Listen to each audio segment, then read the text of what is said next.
Greeting everybody who joins us in Ukraine Media Center Ukraine Forum. We continue operations today. My name is Olga Atmanova. Today is day 852 of the full-scale invasion led by Russian aggressor, and now we will be talking about what's going on in Luhansk region. Joining us online is Artem Lysohor, military governor of Luhansk region. Good afternoon, Mr. Artem. Good afternoon. Mr. Artem, lately there were a lot of talks and publications about what's going on in Luhansk region.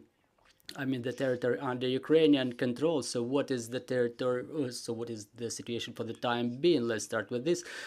Well, the situation is pretty tense. The enemy continues shelling at the occupied settlements because they are close to the forward edge of the battle area. Some of them are really situated right in the forward edge. There is damage inflicted by MLRS, scanner, artillery, sometimes guided aviation bombs. We continue working with our communities over there, I mean our police and the representatives of the military administration, but some of the people are still not ready to leave the area. After the latest shellings, 4 people agreed. Unfortunately, one woman has perished.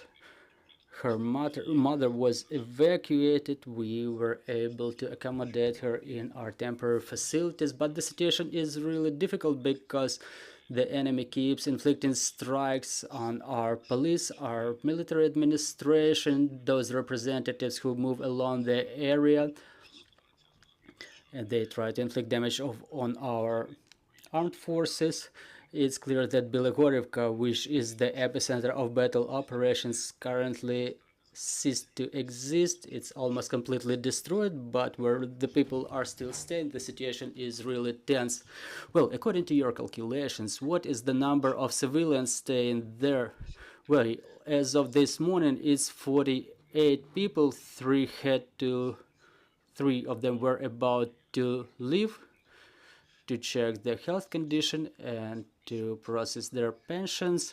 We tried to convince them not to come back to stay at the temporary facilities, but let's see what happens. Well, talking about the temporarily occupied territory, what's known about what's going on over there?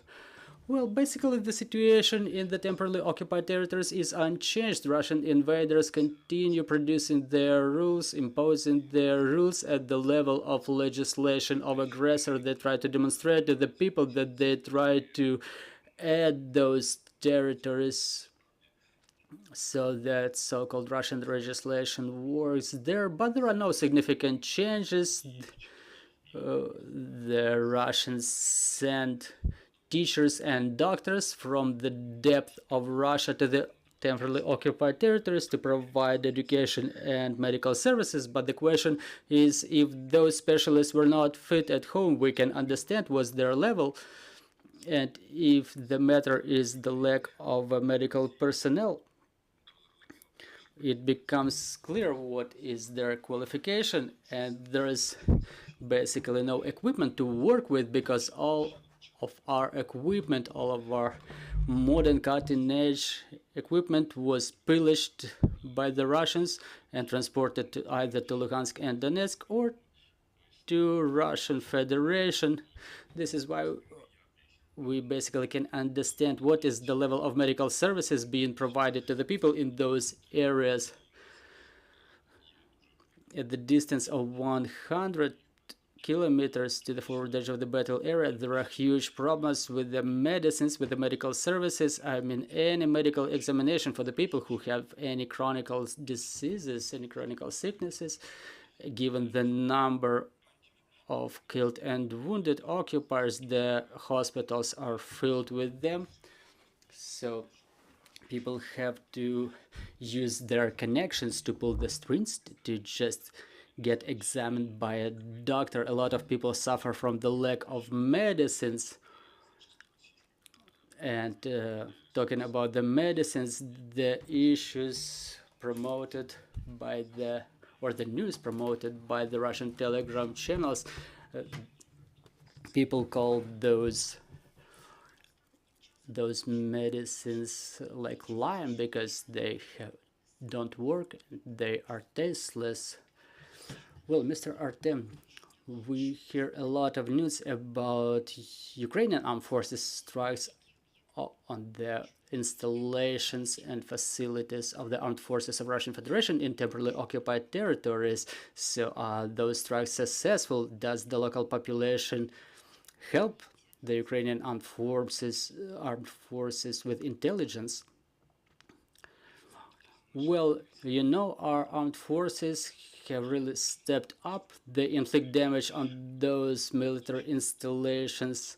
They get information about, for example, about the position of large numbers of life force or the places of storage of unmanned aerial vehicles, and we can see there are precise strikes inflicted on those areas or those facilities, which yield pretty good results, which are reported by our main Directorate of Intelligence and the General Staff.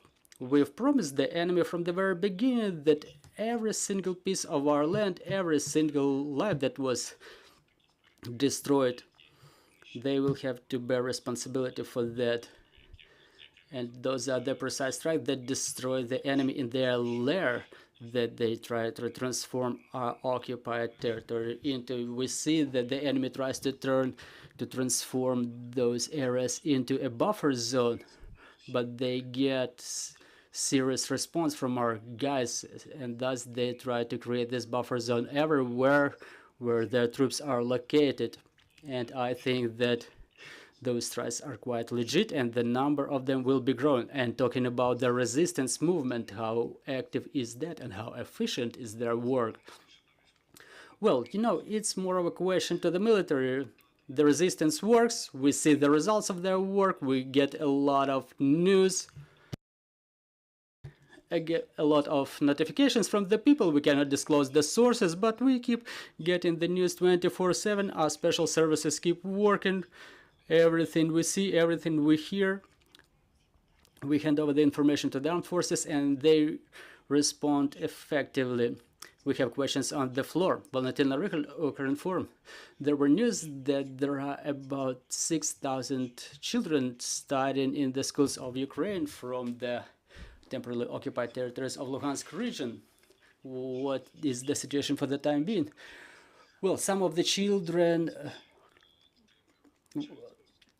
92 children got medals while graduating from schools.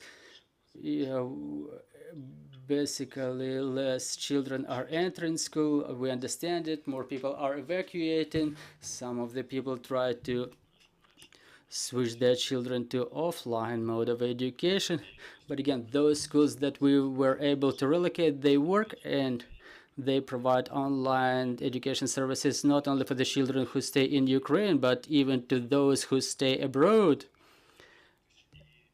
4,000 of them, and a part of the children are also studying in temporarily occupied territories. It's very difficult because the enemy keeps pressing on them, they keep inspecting them, but again, they still have such an opportunity, and we continue helping them with this. So children keep studying, there are no significant changes, the teachers keep working, and within this summer, our task is to reinvigorate the children before the next curriculum year. So this is how we will be preparing for the curriculum year to go. Within the last year, we were able to provide tablets or computers to all of our kids, thanks to the support of our international partners and the Ministry of Education, and we will continue our movement in that direction. Thank you, dear friends. Do we have any more questions on the floor? Now that we have no more questions, thank you very much for this information that you've disclosed. I'm reminding you, joining us was Artem Lysohor, the military governor of Luhansk region, and our team is putting together the schedule for tomorrow, so keep track of our announcements. Bear with us, and glory to Ukraine.